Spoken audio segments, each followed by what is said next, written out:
I mostly listen to gaming podcasts. I don't really do much else, although I am intrigued by Guardian Science Weekly and may check that out. So the podcasts I listen to, my favourite podcast ever is called Idle Thumbs. They have a great back catalogue of gaming podcasts that you can read, but unfortunately they stopped making podcasts because they all got successful or whatever, and now they can't do it. Other than that, what I was listening to the other day was the PC Gamer UK podcast. The American one is annoying, but the English one is sort of like listening to a bunch of TF2 nerds talking about a different game, and I quite enjoy that. Gamers with Jobs is another good one. I used to listen to a 1UP podcast, the only good one, but I can't remember what it's called, and it stopped existing about a year, 2 years ago or something. But yeah, I'd be very interested to hear any other podcast recommendations, even though I don't really have the time to listen to them. I sort of like to listen to podcasts when I'm drifting off to sleep, so I tend to miss most of what happens in them. But yeah, maybe in the summer I can do other podcast avenues. I can do them. I actually sung it at that level so that I could reach a higher note later on. But then I fucked it up, so it became irrelevant. And one of my favourite songs is Singable. A valid concern is as follows. Okay, ready? Not one more word tonight between here and there. I'll put a distance the size of the ocean. Now this heart can be skipping rhythm as the current carries me. I almost drift away far enough to forget that when it comes you cannot hesitate. And when found, I will write an account and seal it in an envelope addressed to your last known residence.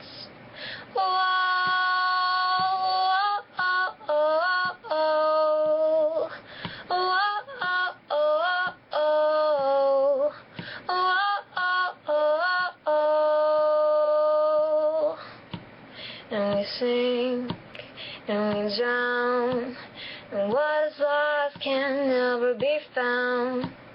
These arms did swim till the lungs pull in panic was lost in a deep understanding that you will see what is wrong with everything. What is wrong with you and me? To make all the right reasons to fuck it up. You gotta fuck it up, oh, gonna run out of time.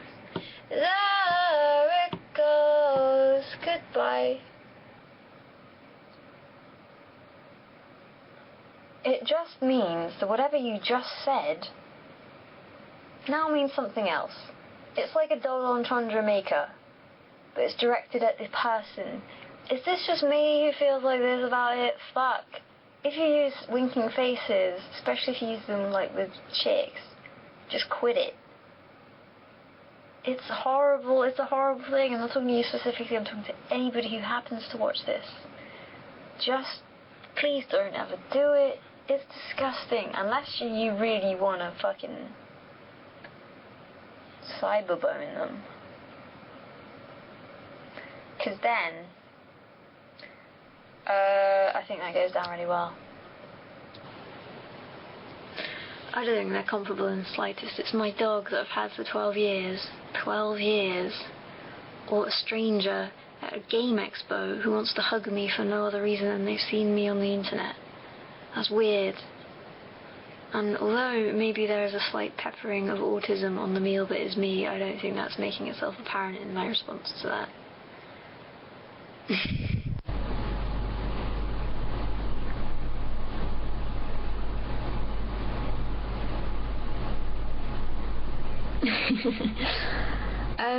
Is it important? Is that important? which banal biscuit do you prefer?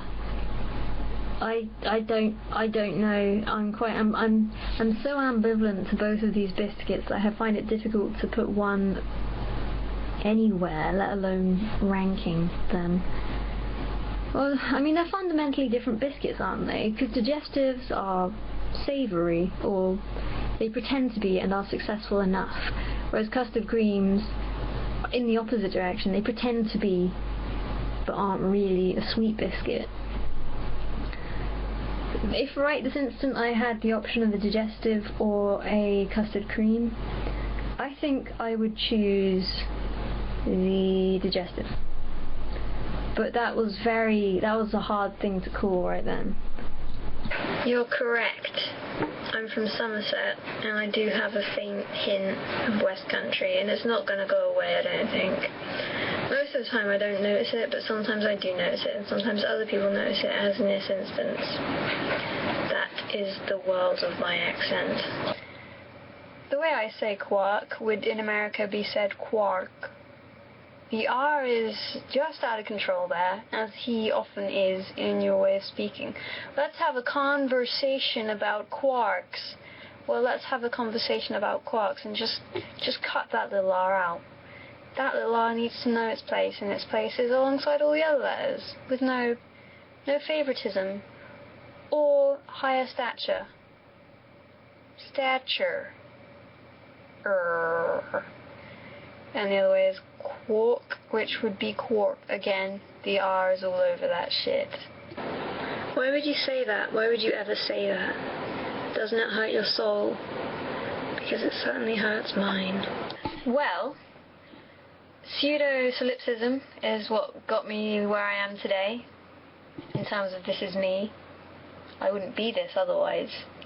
So I guess I'd push that idea, that ridiculous, stupid idea that works a treat, onto younger me. Fuck off. Onto younger me, in the hopes that I would become me sooner and be less timid, terrified, useless, stupid, waste. No.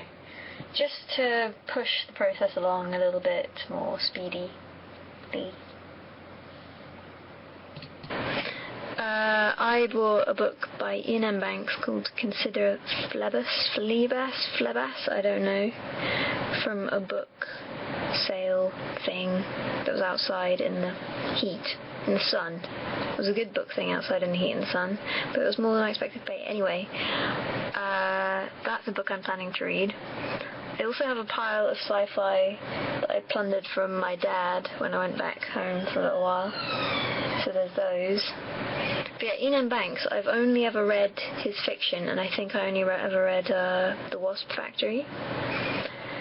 And I didn't really like it at the time, but it's stuck in my mind so much because it's such a weird book that I think that makes it good. I did enjoy it, but it's just like, what? It was quite a few years ago. But anyway, I'm really interested to read his science fiction. So that's an book. Not Rod Stewart. Oh, no.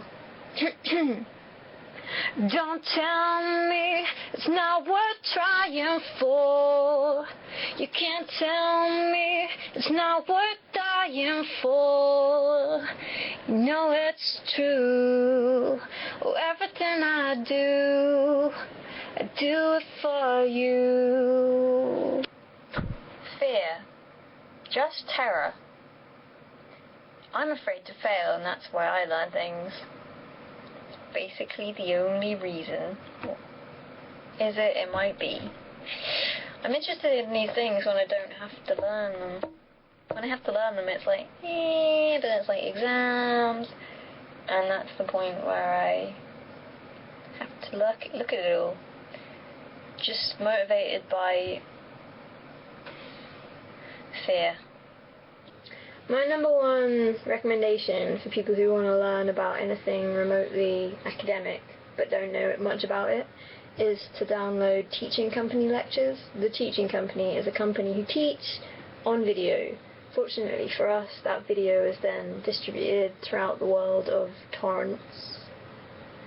So you can stop with the hands. You can get hold of teaching company lectures on any number of things. Alex Filipenko does some really good astrophysics-y ones that I would recommend, and just generally books, popular science even on the subject, and get your fingers. No, stop hands. Just get your head into it and enjoy it. It's very easy to get interested and then develop your interest.